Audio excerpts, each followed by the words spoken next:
Realmente es un privilegio el poder compartir la palabra.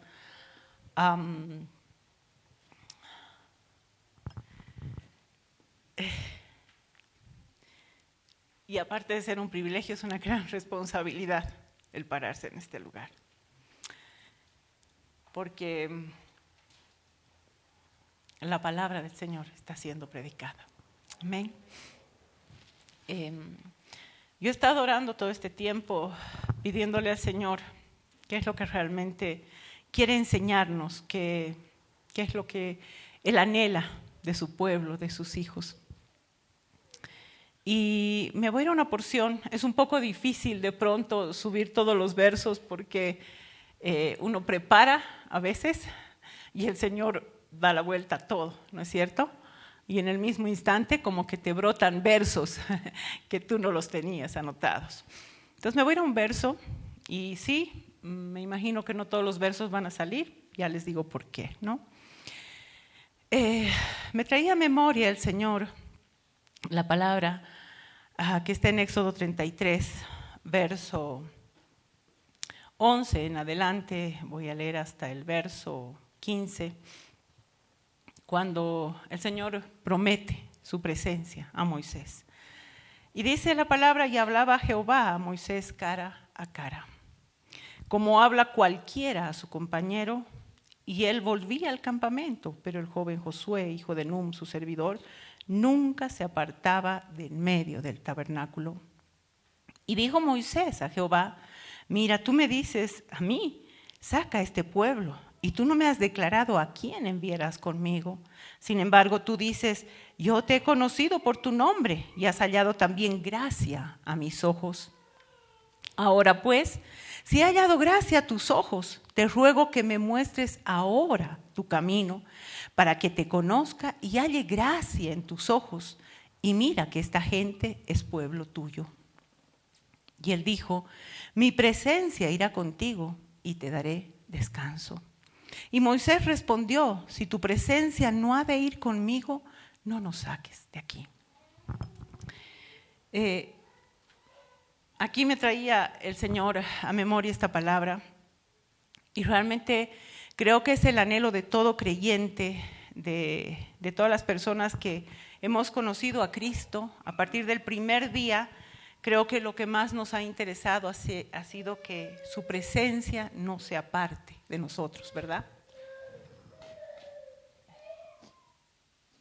Perdón. Que su presencia vaya con nosotros donde quiera que nosotros vayamos, porque sabemos que si no está su presencia, de nada nos sirve. Y el anhelo de cada creyente ha sido el de Señor, por favor, guíame en esto, guíame en aquello, Señor, acompáñame en esto, acompáñame en aquello. Pero de pronto a lo largo, caminando en el Señor, como que perdemos la perspectiva de la presencia del Señor, ¿sí? Y ahora quiero empezar el mensaje y les voy a narrar un poquito sobre todo lo que aconteció y por qué el pueblo de Israel perdió la presencia del Señor. ¿Se puede perder la presencia del Señor? Sí, se puede perder la presencia del Señor, ¿sí? ¿Qué nos aparta de la presencia del Señor? El pecado, ¿sí? Entonces, les voy a contar un poquito, como les digo, del libro de Primera de Samuel. Voy a agarrar algunos versos y voy a empezar contándoles. Todos sabemos que, bueno, la madre de Samuel, Ana, oró y clamó al Señor por un bebé y el Señor le concedió a Samuel, ¿sí? Sabemos también que luego de que ella canta y se embaraza, luego de que pasa todo esto, como dice en el capítulo 2, verso 12, nos empieza a hablar del sacerdote Elí y de sus hijos, ¿sí? Y dice el verso 12 del capítulo 2, los hijos de Elí eran hombres impíos y no tenían conocimiento de Jehová. Estos dos hijos del sacerdote Elí eran impíos, pero no porque eran impíos fuera del pueblo del Señor, sino porque hacían impíamente, ¿sí? Hacían impíamente. Y entonces pasaban muchas cosas y Elí, que estaba ya avanzado en años, escuchaba de todo lo que sus hijos hacían, ¿sí? y muchas veces tal vez le costaba el reprenderlos, le costaba el llamarles la atención. Pero hay versos que me impactan y voy a agarrar nada más esos versos.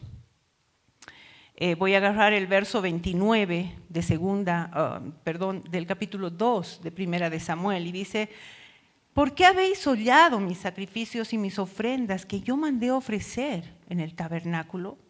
Ya has honrado más a tus hijos que a mí, engordándoos de lo principal de todas las ofrendas de mi pueblo Israel.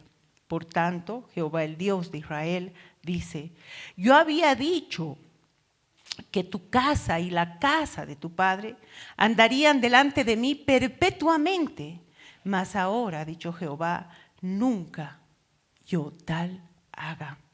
Porque yo honraré a los que me honran, y los que me desprecian serán tenidos en poco. He aquí vienen días en que cortaré tu brazo y el brazo de la casa de tu padre, de modo que no vaya anciano en tu casa.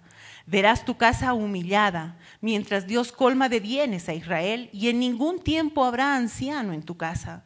El varón de los tuyos que yo corte de mi altar será para consumir tus ojos y llenar tu alma de dolor. Y todos los nacidos en tu casa morirán en edad viril. Y te será por señal esto, que acontecerá a tus 2 hijos, Ofni y Finés, ambos morirán en un día. Y yo me suscitaré un sacerdote fiel, que haga conforme a mi corazón y a mi alma, y yo le edificaré casa firme, y andará delante de mí ungido todos los días. Tremenda advertencia, ¿verdad? Tremenda llamada de atención para el sacerdote Elí. Y yo creo que este día el Señor quiere llamarnos la atención como sacerdotes de nuestra casa, como sacerdotes en la iglesia, como líderes en nuestra casa, como líderes en la iglesia, ¿sí? Vemos que definitivamente, como dice la palabra, dice: nunca yo tal haga, porque yo honraré a los que me honran, y los que me desprecian serán tenidos en poco. Está claro, ¿sí? O sea, los que me desprecian y no me honran, ahí van a estar. Voy a pedirle a alguna de las chicas que me invite un vasito de agua, por favor. Entonces, pasa esto, acontece esto, luego el Señor llama a Samuel. Llama a Samuel, y como él era pequeño y no sabía discernir la voz del Señor, entonces corría al sacerdote Elí y le decía: ¿qué ha pasado? ¿No? Porque él servía en el templo. Y el sacerdote ya luego entiende y le dice: es el Señor. Entonces tú dile qué es lo que quiere el Señor. Y me voy a ir al capítulo 3, verso 13, y ese sí está, si pueden poner en la Nueva Traducción o en la Reina Valera, no importa. Y dice la palabra del Señor, capítulo 3 de Primera de Samuel, verso 13. Y le mostraré yo, le habla a Samuel dándole el encargo, ¿sí? Y le mostraré yo, que yo juzgaré su casa para siempre por la iniquidad que él sabe, porque sus hijos han blasfemado a Dios y él no los ha estorbado. Me llamó mucho la atención que el blasfemado en la Nueva Traducción y en el hebreo principalmente dice que es hacerse despreciable, ¿sí? Entonces, en otras palabras, dice: y le mostraré que yo juzgaré su casa para siempre por la iniquidad que él sabe, ¿sí? Por el pecado que hay, porque sus hijos han sido despreciables a Dios y él no los ha estorbado. Por tanto, yo he jurado a la casa de Elí que la iniquidad de la casa de Elí no será expiada jamás, ni con sacrificios, ni con ofrendas. Es totalmente fuerte para, como les digo, a los que estamos en un lugar de liderazgo. Que nosotros tenemos no que tomar en poco la palabra del Señor, sino que Él nos ha capacitado para ponernos en un lugar de liderazgo y el de poder reprender, el de poder estorbar con la palabra del Señor. Me sorprende muchísimo que Él le dice: voy a quitar, o sea, más o menos voy a aniquilar a sus generaciones. Entonces, ¿qué es lo que pasa? va pasando el tiempo, ¿sí? Y vemos que en el capítulo 4 los filisteos capturan el arca. El arca llevaba la presencia del Señor. Esa era la presencia, el Shekinah de Dios. Y por tanta pelea, los filisteos, dice en el capítulo 4, y esto sí voy a agarrar un poquito más de versos en el capítulo 4, verso 1 dice, y Samuel habló a todo Israel. Por aquel tiempo salió Israel a encontrar batalla a los filisteos y acampó.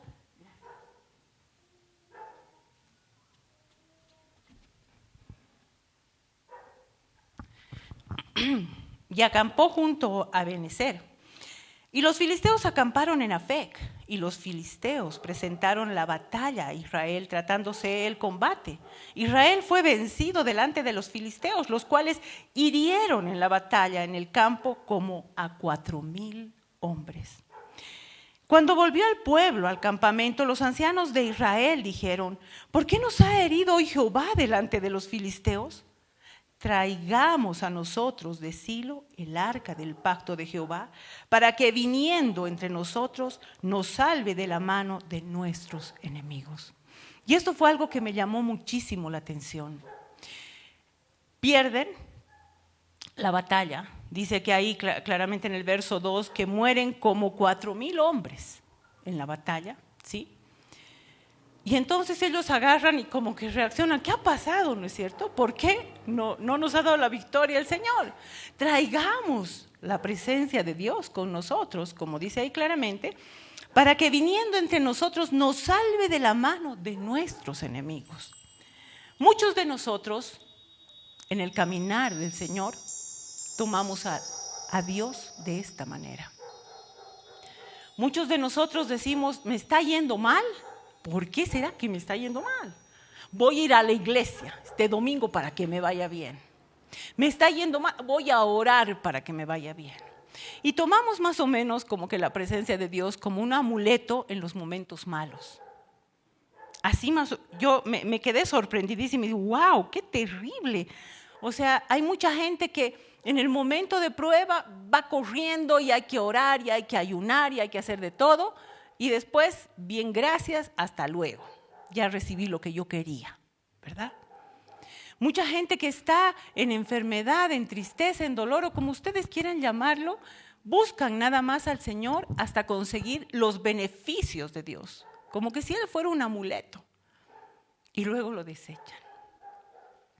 Tristemente, tristemente así es. Y eso es lo que hizo el pueblo de Israel. Dice, vamos, traigamos la presencia del Señor y nos va a dar la victoria. ¿Y qué continúa? El verso 4 dice, y envió el pueblo a Silo, y trajeron de allí el arca del pacto de Jehová de los ejércitos que moraba entre los querubines. Y los dos hijos de Elí, Ofni y Finés, estaban allí con el arca del pacto de Dios. ¿Qué habíamos leído? ¿Se acuerdan? Que ellos eran hombres impíos. Ya les digo por qué, porque estaban haciendo impíamente como muchas veces hacemos en la iglesia. Los domingos llegamos a buscar santidad y a buscar el rostro del Señor. Pero luego no nos ocupamos tal vez de cuidar aquello en nuestro corazón. Estos dos hombres impíos estaban con la presencia del Señor. ¿Se pueden imaginar? Ellos estaban agarrando, estaban allí, dice, con el arca del pacto de Dios. Y como nosotros tenemos en poco realmente la presencia del Señor, no nos damos cuenta de cómo es nuestra vida fuera de estas 4 paredes, porque ahora nosotros somos la morada de Él. Continúa y dice, aconteció que cuando el arca del pacto de Jehová llegó al campamento, todo Israel gritó, había un bullicio, ¡ah, qué hermoso la presencia de Dios! Y la presencia de Dios está aquí. Tanto así dice que era la voz que los filisteos oyen y dicen, ¿qué es ese bullicio? Y ellos entienden que había llevado el arca. Y en el verso 7 dice, y los filisteos tuvieron miedo porque decían, ha venido Dios al campamento. Ay de nosotros, pues antes de ahora no fue así. Imagínense, los filisteos sabían que si la presencia del Señor estaba con el pueblo de Israel, pobrecitos de ellos.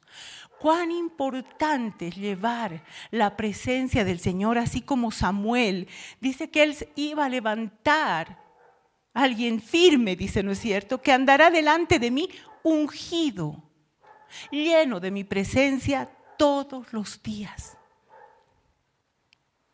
¿Cómo es que como pueblo, como hijos, estamos caminando? ¿Cómo está siendo nuestra manera de vivir? ¿O estamos como ellos? Que nada más agarramos por un momento y por un tiempo como amuleto las cosas de Dios y la presencia de Dios. Bueno, pasa aquí que definitivamente, como los filisteos sabían que esto era tan terrible, dice que en el verso 8, ¡ay de nosotros! ¿Quién nos librará de la mano de estos dioses poderosos? Estos son los dioses que hirieron a Egipto con toda plaga en el desierto. Los filisteos podían reconocer todo lo que Dios hacía, lo grande, lo poderoso, lo majestuoso que era Dios. Y bueno, dice que pelearon y todo lo demás. En el verso 10, pelearon pues los filisteos e Israel fue vencido y huyeron cada cual a sus tiendas. Y fue hecha muy grande mortandad, pues cayeron de Israel 30,000 hombres de a pie. ¿Se pueden imaginar? Llevaron el arca. Antes habían solamente muerto 4,000, como 4,000 hombres. Pero ahora habían llevado el arca con ellos, la presencia de Dios. Los filisteos estaban aterrorizados, sabiendo que iban a perder Dios poderoso, aquel que ha sacado de Egipto a Israel. Pero el Señor les da la victoria a los filisteos, ahí dice claramente, y murieron 30,000 hombres de a pie. Porque realmente la presencia del Señor no es para un día y al otro desecharla y hacer lo que nosotros queremos o como queremos. La presencia de Dios está en nosotros, habita en nosotros. Y nosotros deberíamos ser personas que realmente, aparte de andar como Samuel ungido todos los días, consultemos a Dios para hacer las cosas. Preguntémosle. ¿Sí? Entonces, imagínense, les da terrible. ¿Y qué es lo que hace el pueblo de Israel? El verso 11 dice, y el arca de Dios fue tomada y muertos los dos hijos de Elí, Ofnis y Finés. ¿Se acuerdan que habíamos leído? Que los dos iban a morir en un solo día. El Señor estaba cumpliendo su palabra, porque con Él no se juega. Porque de Él no nos podemos burlar. ¿Y qué pasa? Otra cosa que me impacta es en el verso 13 que dice, y cuando llegó aquí, porque sale corriendo de la batalla, dice un hombre de Benjamín y empieza a contar lo que estaba pasando, y en el verso 13 dice, cuando llegó aquí, que Elí estaba sentado en una silla, ¿sí?, vigilando junto al camino, porque su corazón estaba temblando por causa del arca de Dios.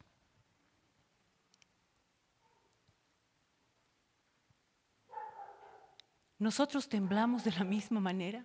Nuestro corazón tiembla de la misma manera de solo imaginarnos perder la presencia de Dios.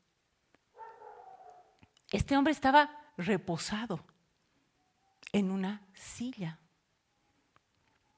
Quizá porque ya era anciano.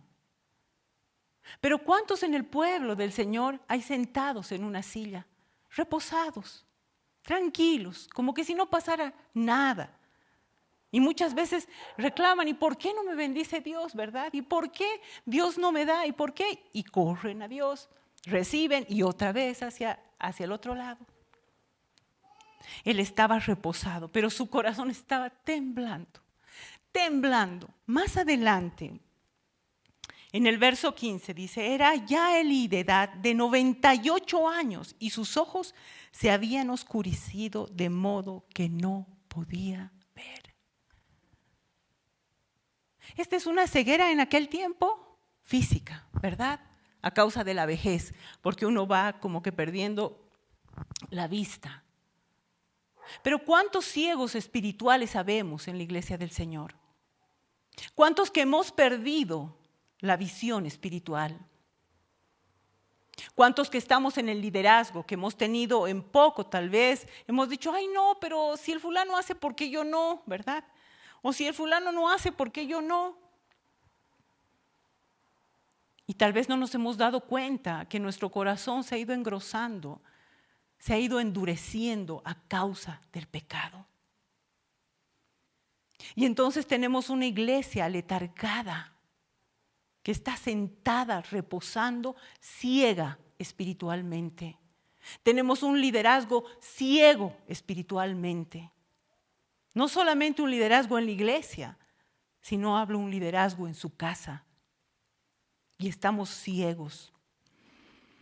Entonces, ¿qué es lo que pasa? El verso 17 dice, y el mensajero respondió, porque él le pregunta, ¿qué ha pasado?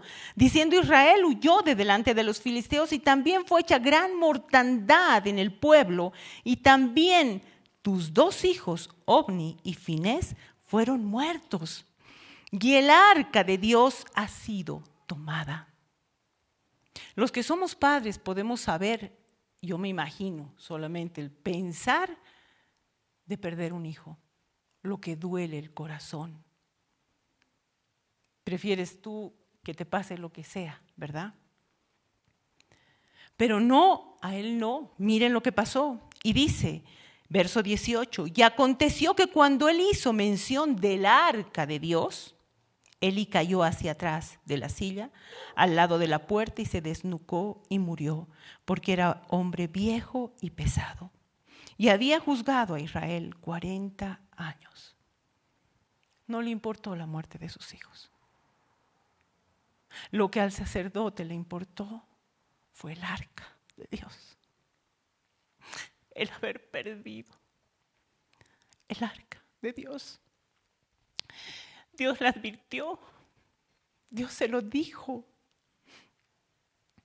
Y quizá él tomó en poco la palabra del Señor. Murió, así como muchos mueren espiritualmente. Porque la presencia del Señor se aparta. Porque la gloria de Dios se aparta. Y es por eso que yo creo que el Señor me trae a memoria ese pasaje. Si tu presencia no va conmigo, no quiero la vida. Que me falte todo, menos tu presencia. Menos tu presencia. No quiero amar más a nadie que tu presencia. Tu presencia. Porque tu presencia me da la vida. ¿Y qué pasa? Imagínense, o sea, él muere, cae desnucado y dice, y había juzgado a Israel 40 años, verso 19, y su nuera, la mujer de Finés, que estaba encinta, cercana al alumbramiento, oyendo el rumor que el arca de Dios había sido tomada, y muerto su suegro y su marido, de la misma forma.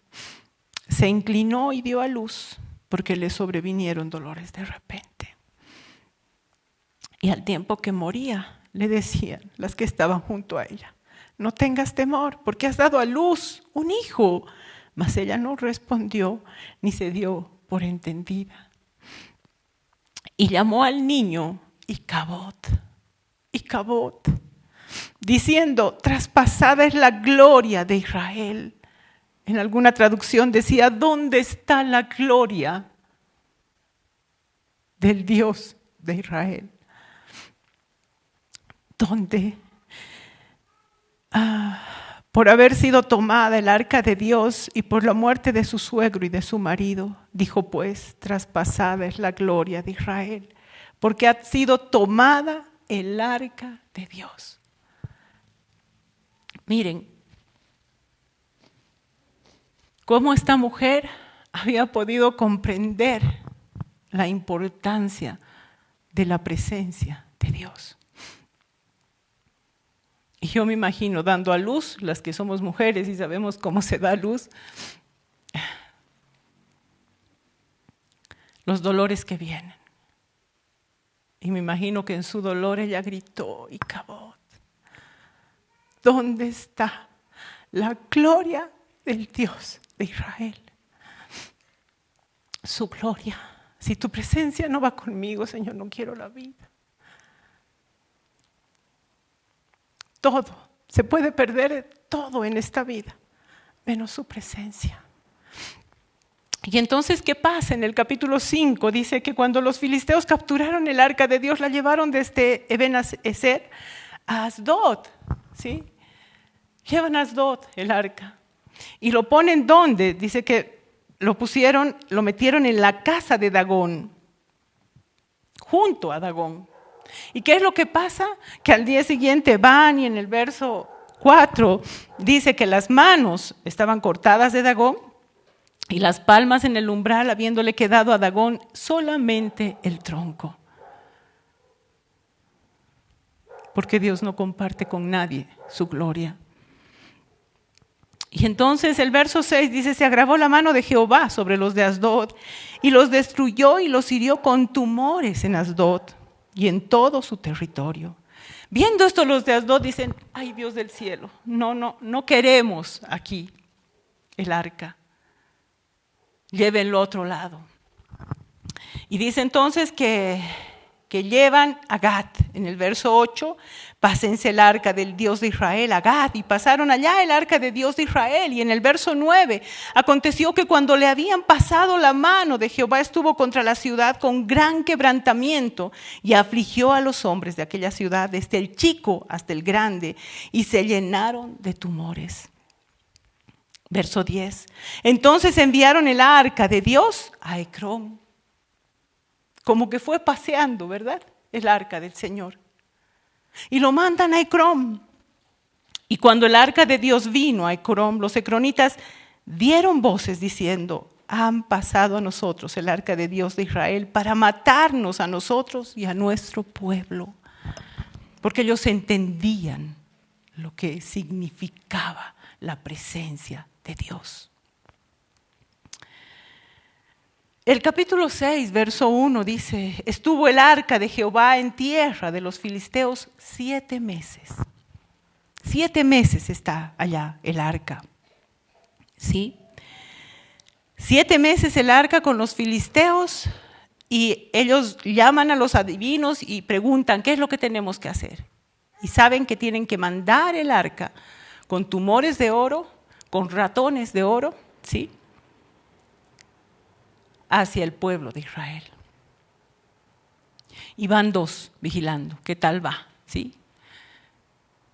Y en el verso 13 del capítulo 6 dice: y los de Bet-Semes segaban el trigo en el valle, y alzando los ojos vieron el arca y se regocijaron cuando la vieron. Se alegraron de ver el arca después de 7 meses. Entonces dice que Dios hizo morir a todos los de Bet-Semes porque habían mirado dentro del arca de Jehová. Hizo morir al pueblo a 50,070 hombres, y lloró el pueblo. Porque en aquella época no se podía tocar la presencia del Señor. Y yo creo que menos mirar, porque murieron. Pero este día tenemos la gracia de poder acudir a ese trono para pedir el oportuno socorro.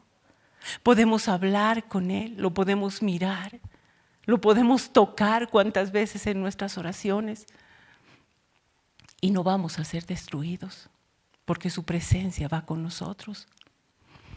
Entonces pasa que, bueno, definitivamente ellos asustadísimos, y en el capítulo 7 dice: y vinieron los de Kiriat Jearim y llevaron el arca de Jehová y la pusieron en la casa de Abinadab, situada en el collado. ¿Por qué? Porque dicen: ¿y ahora qué vamos a hacer? Ucha, está medio grave esto. Y llevan a la casa de Abinadab el arca, y dice que santificaron a Eleazar su hijo para guardarse el arca de Jehová Y desde el día que llegó el arca a Kiriat Jearim pasaron muchos días, 20 años, y toda la casa de Israel lamentaba en pos de Jehová. ¿Sí? El arca allá, en la casa de Abinadab, 20 años. 20 años. Luego sabemos que viene, el pueblo pide, ¿no es cierto?, rey, y lo pone a Saúl. 40 años con Saúl. No.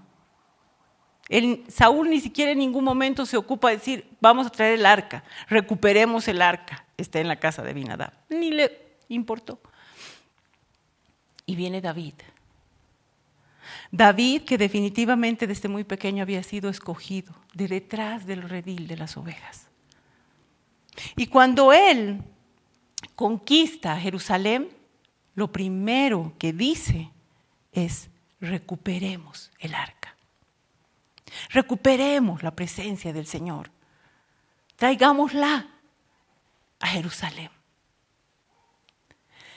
Y nos vamos a ir al segundo libro de Samuel, capítulo 6. A ver que definitivamente muy feliz David de traer el arca del Señor. ¿Sí? Contentísimo, que no de traer la presencia de Dios nuevamente, aquello que habían perdido por tantos años y se había quedado en un lugar. Verso 1 dice: David volvió a reunir a todos los escogidos de Israel, 30,000, y se levantó David y partió de Baala con Judá, con todo el pueblo que tenía consigo, para hacer pasar de allí el arca de Dios, sobre la cual era invocado el nombre de Jehová de los ejércitos, que mora entre los querubines. ¿Qué es lo que pasa? Van, ¿no es cierto? ¿Se acuerdan que ahí Usa, porque hicieron los animalitos, y Usa quiso agarrar el arca, cae muerto, ¿verdad? Ahí él intentó llevar el arca, pero como no se pudo, ya en el verso 9 del capítulo 6 de segunda de Samuel dice: y temiendo David a Jehová aquel día, dijo: ¿cómo ha de venir a mí el arca de Jehová? De modo que David no quiso traer para sí el arca de Jehová a la ciudad de David, y la hizo llevar David a la casa de Obed-edom geteo. Y estuvo el arca de Jehová en casa de Obed-edom geteo 3 meses. Y bendijo Jehová a Obed-edom y a toda su casa.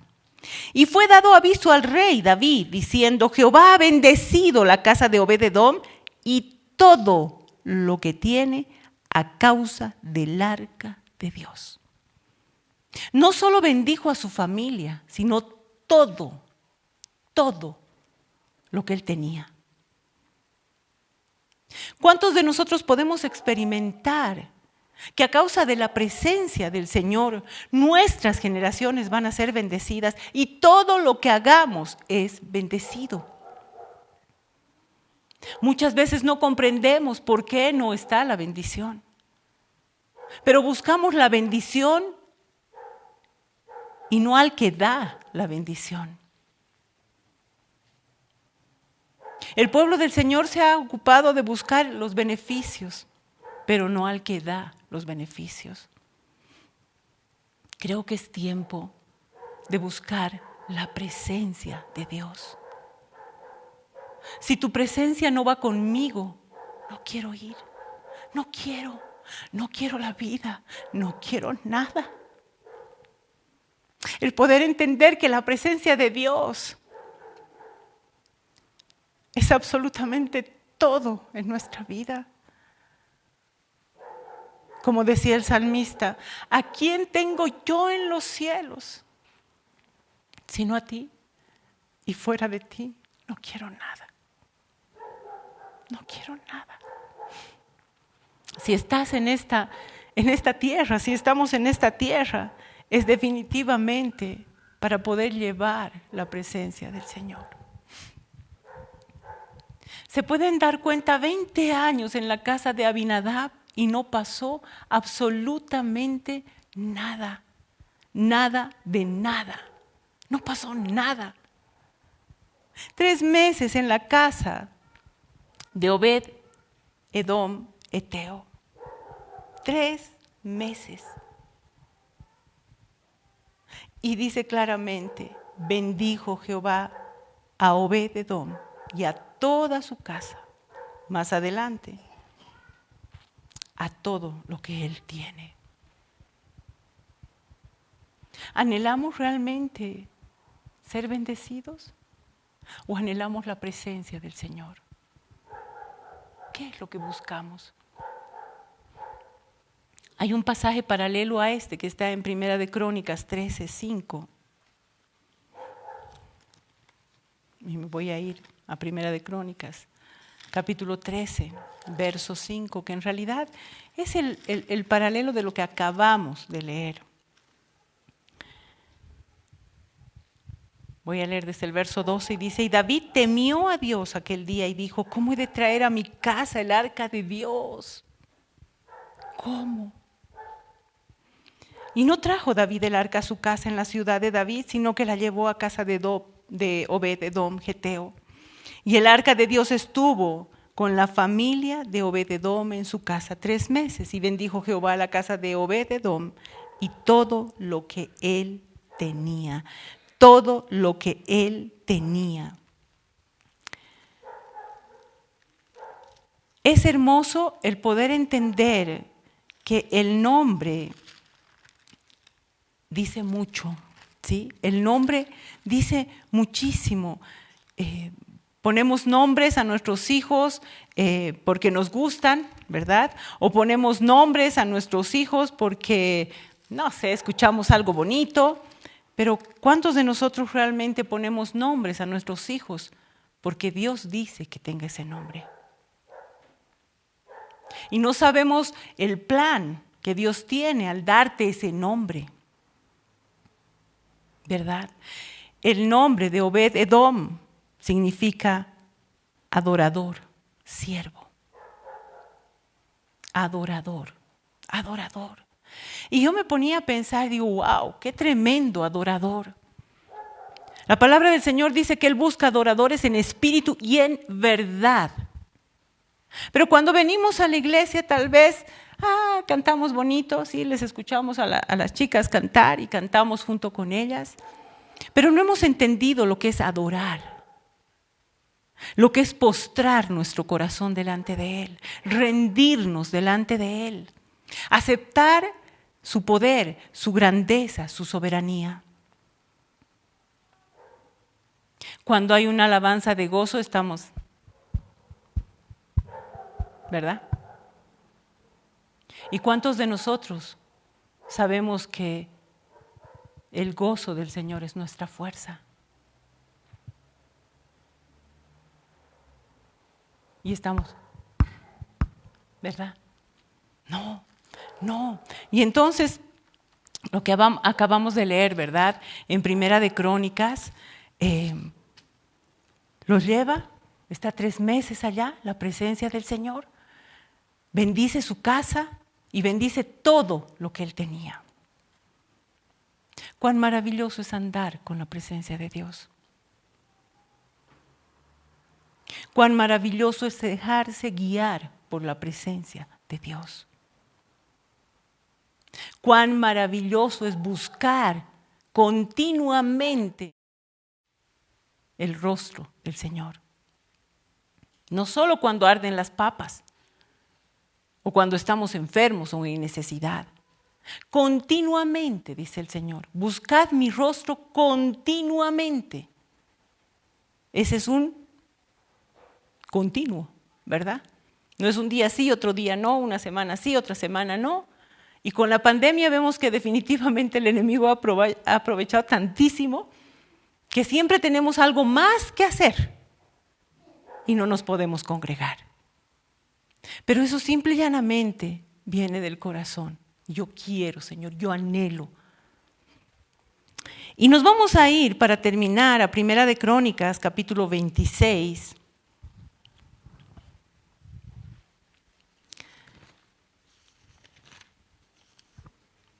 Para poder ver que lo que sale de la boca de Dios se cumple, que lo que sale de la boca del Señor se ejecuta. Que cuán bueno le es al Señor realmente ver a sus hijos que busquen la santidad, sin la cual nadie pueda ser pastor, pastora, lo que ustedes quieran. Sin santidad nadie va a ver a Dios, nadie. Y podíamos tal vez leer, ¿no es cierto?, que las generaciones así del sacerdote Elí podían servir al Señor. Pero él realmente vio el corazón, porque ellos tomaron en poco la palabra del Señor. Muchas veces, como le dice a Elí, tú los has amado más a ellos que a mí. Es otra cosa que me impactó. ¡Wow, Señor! Debemos aprender a poner todo en su lugar. Primera de Crónicas, capítulo 26. Después de que pasa todo esto de verdad, yo me imagino qué hermoso, porque dice que David sale danzando, ¿verdad? Ahí es cuando su esposa Mical se le hace la burla y todo lo demás, y saltaba y danzaba. Y me imagino el regocijo que había para devolver el arca a su lugar.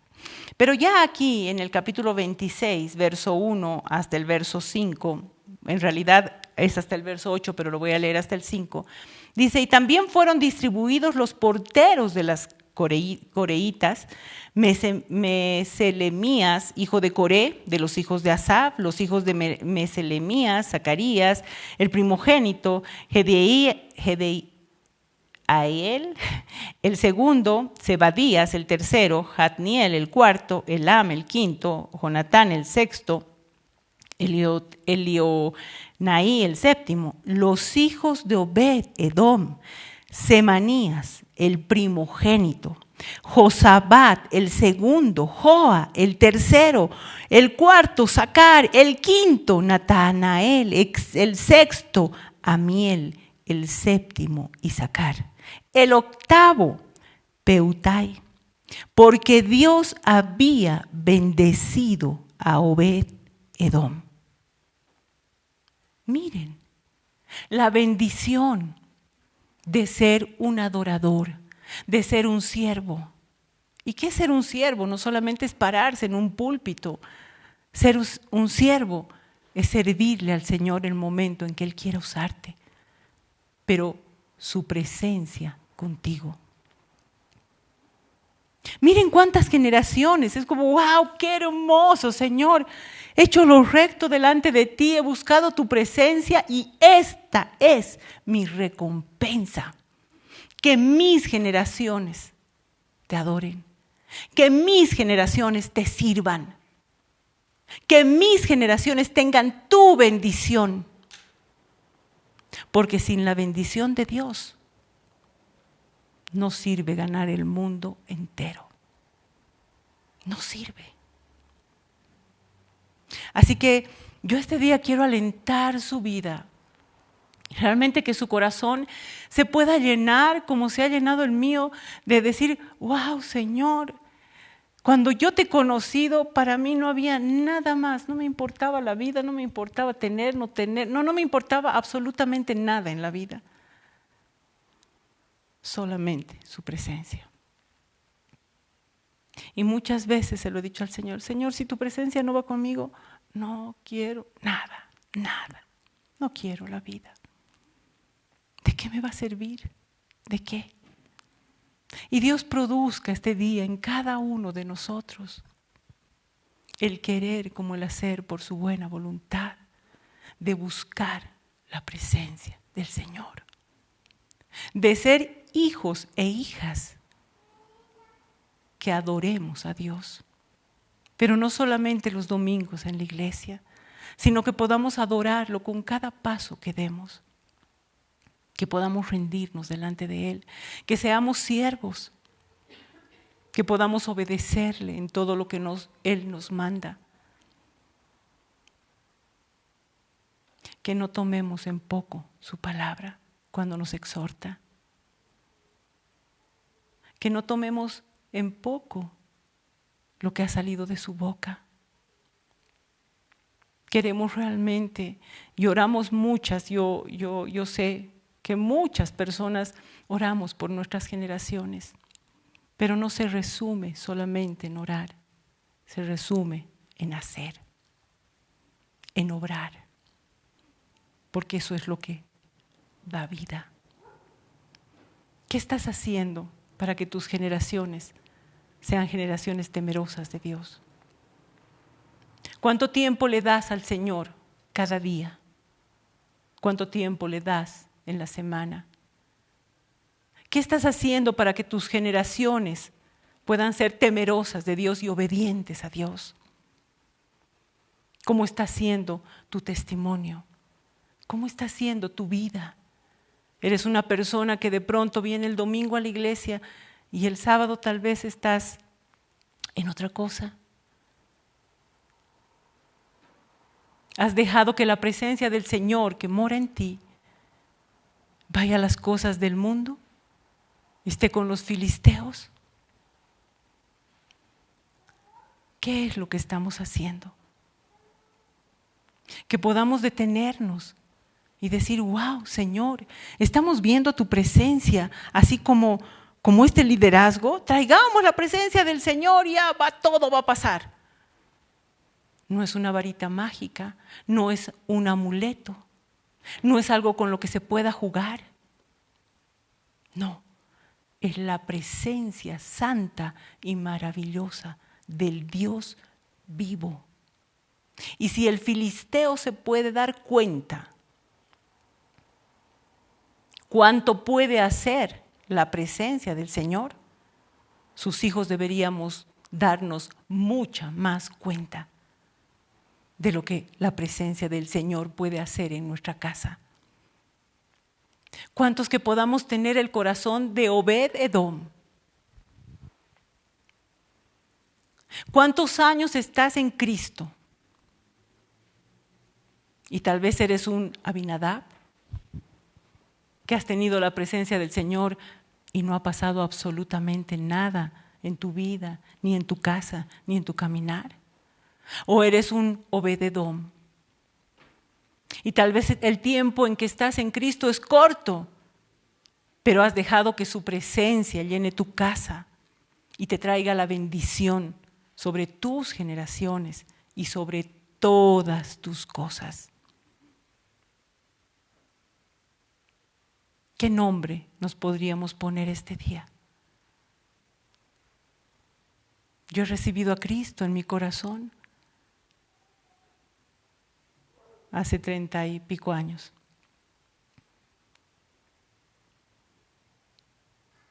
¿Seré una Abinadab que no he logrado nada? Solamente he caminado, porque el día en que lo he recibido, Él ha venido a morar en mí. Y he tomado tal vez el recibirlo en el corazón como poca cosa. Y yo continúo con mi vida y sigo haciendo lo que tengo que hacer. Y continúo en las cosas de esta vida. Y continúo tal vez en las cosas de este mundo, involucrándome en aquello que no debería involucrarme. ¿Has tomado en poco la presencia del Señor? ¿Te has dado cuenta dónde llevas el arca de Dios? ¿Dónde lo has estado cargando? Para mí ha sido bastante fuerte el recordar todo esto y principalmente lo que el Señor le dice en el capítulo de 1 Samuel, capítulo 2, la segunda parte: nunca yo tal haga, porque yo honraré a los que me honran, y los que me desprecian serán tenidos en poco. ¿Queremos recibir honra de parte de Dios? ¿O queremos ser tomados en poco por el Señor? ¿Hasta cuándo vamos a seguir cargando con la presencia del Señor como amuleto? Solamente para ver y buscar sus beneficios. Creo que es responsabilidad de todo el liderazgo, de todo el liderazgo.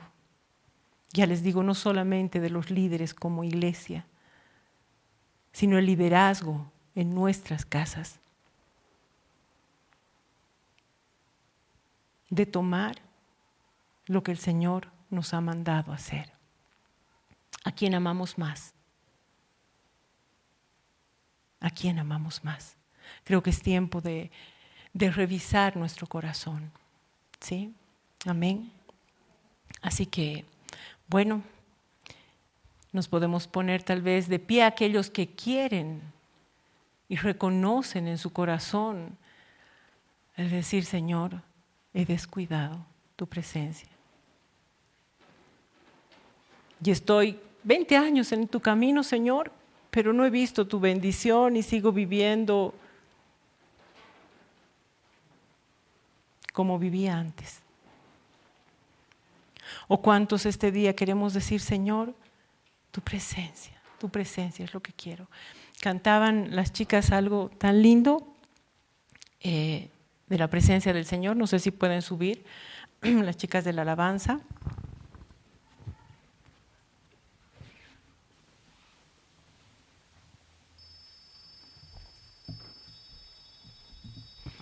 Creo que no nos importa nada más que su presencia.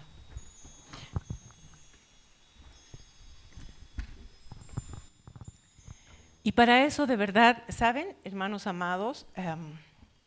El Señor me traía esto a memoria. No tomen en poco la alabanza. La alabanza es un arma poderosísima en el Señor. Dice que cantemos con arpas, con panderos, con bombos. ¿Verdad? Y no, como que estamos enterrando a alguien. Y les voy a leer este verso que está en Nehemías capítulo 8, verso 9. Les dice, y Nehemías el gobernador y el sacerdote Esdras escribe, y los levitas que hacían entender al pueblo, dijeron a todo el pueblo, día santo es a Jehová nuestro Dios, no os entristezcáis ni lloréis, porque todo el pueblo lloraba oyendo las palabras de la ley. Estaban escuchando así como que, ¿verdad? Luego les dijo, id comer grosuras y bebed vino dulce y enviad porciones a los que no tienen nada preparado, porque día santo es a nuestro Señor. No os entristezcáis, porque el gozo de Jehová es vuestra fuerza. ¿Cuántos tristes este día? Levanten su mano. Crean que estoy levantando la mano porque estoy triste. Levanten la mano. Pero aquí el Señor me dice, no os entristezcáis, porque el gozo de Jehová es vuestra fuerza. ¿Cuántos nos podemos gozar en su presencia? Cantarle con voz fuerte, con alegría. Gritar con júbilo y decir, bendito y alabado es tu nombre, porque tú eres mi sustento, tú mi esperanza, mi confianza.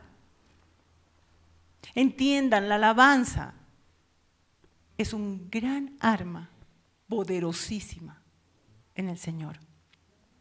Amén.